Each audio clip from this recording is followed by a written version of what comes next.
बिस्मिल्लाहिर्रहमानिर्रहीम। अस्सलाम वालेकुम students, welcome to my YouTube channel. Students, इस वीडियो में मैंने जनरल मैथ नहम क्लास के एम शॉर्ट क्वेश्चन को सॉल्व किया है। एम शॉर्ट क्वेश्चन जिनमें डेफिनेशन शामिल हैं और शॉर्ट क्वेश्चन शामिल हैं, न्यूमेरिक टाइप के हल करने वाले क्वेश्चन भी इनमें शामिल हैं। अगर आप जनरल मैथ के हवाले से परेशान हैं कि आप किस तरीके से तैयारी करें या कम टाइम में आप तैयारी करके मार्क्स लेना चाहते हैं, अच्छे मार्क्स लेना चाहते हैं, तो आप इन क्वेश्चंस को लाजमी तैयार कीजिए। और इसके अलावा भी जो क्वेश्चंस आप तैयार कर सकते हैं उनको भी कर लें, लेकिन कोशिश करें कि जो क्वेश्चंस इस वीडियो में आपको बताए जा रहे हैं मैंने साथ उनको सॉल्व भी किया है।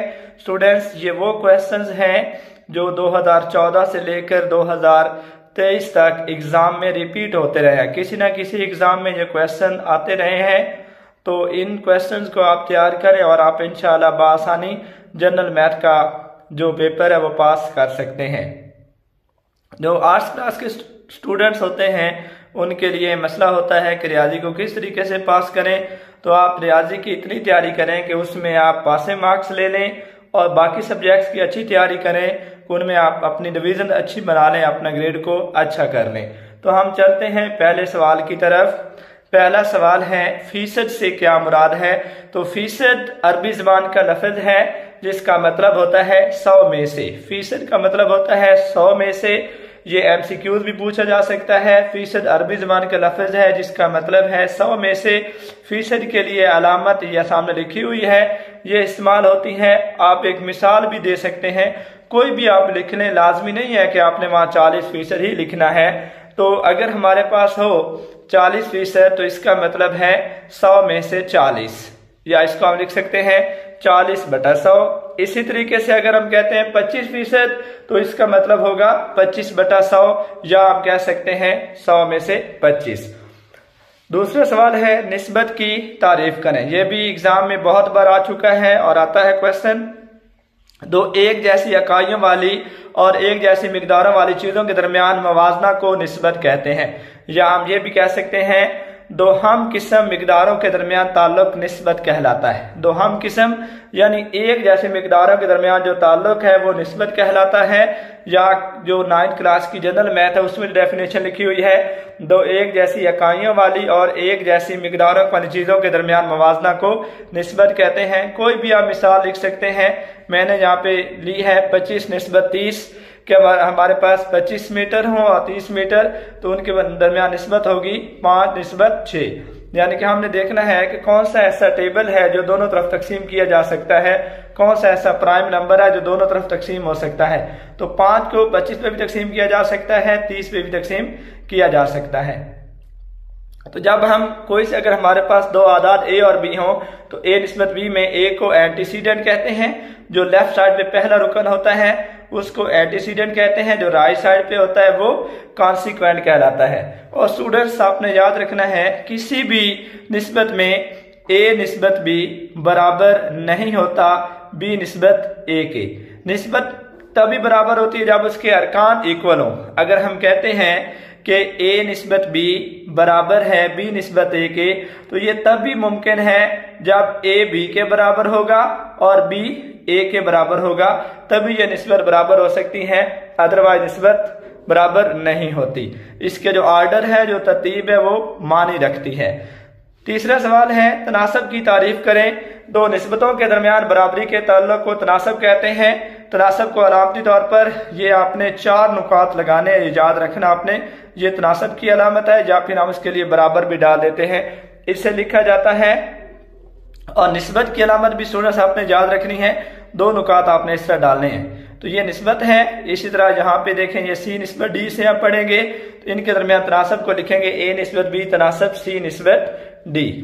तो ये 4 नुकात तनासब को जाहिर करते हैं, और इस तरह 2 नुकात लिखे हुए हो तो वो निस्बत को जाहिर करते हैं। तो ये जो निस्बत तनासब हमारे पास लिखा हुआ है ए निस्बत बी तनासब सी निस्बत डी, तो जो करीब वाले हैं ये दरमियान वाले बी और सी, इनको हम वस्तैन कहते हैं, और जो दूर वाले हैं ए और डी, इनको तरफैन कहते हैं। और किसी भी तनासब में वस्तैन का आस्ले ज़रब बराबर होता है तरफैन के आस्ले ज़रब के। तो बी और सी वस्तैन है तो बी ज़रब सी बी सी बन जाएगा, ए और डी तरफैन है तो ए ज़रब डी तरफैन बन जाएगा। तो वस्तैन का असली ज़रब बराबर होता है तरफैन के असली ज़रब के। कोई भी तनासब का सवाल इस तरह आ जाए तो ये अक्सर क्वेश्चन आ जाता है, आपको तनासब लिखा हुआ होता है, कोई एक वैल्यू बीच में छोड़ देंगे, एक्स छोड़ देते हैं, कुछ भी एक वेरिएबल लिख दिया जाता है, 3 कीमतें दी जाती हैं और आपसे कहा जाता है कि एक्स की कीमत मालूम करें। तो तनासब का कोई भी सवाल हो, आपने ये वाला फार्मूला इस्तेमाल करना है, वस्तैन का असली ज़रब बराबर है तरफैन का असली ज़रब। सवाल नंबर 4 है, तनासब रास्त की तारीफ करें। तनासब रास्त दो निस्बतों के दरमियान एक ऐसा ताल्लुक होता है जिसमें एक मिकदार में इजाफे से उसी तनासब से दूसरी मिकदार में इजाफे का बायस बने। यानी एक मिकदार में जो इजाफा होता है उसी तनासब से दूसरी मिकदार में भी इजाफा होता है, या एक मिकदार में कमी दूसरी मिकदार में उसी तनासब से कमी का बायस बनती है। तो इस तरह के ताल्लुक को तनासब रास्त कहते हैं। तनासब माकूस का मतलब होता उलट।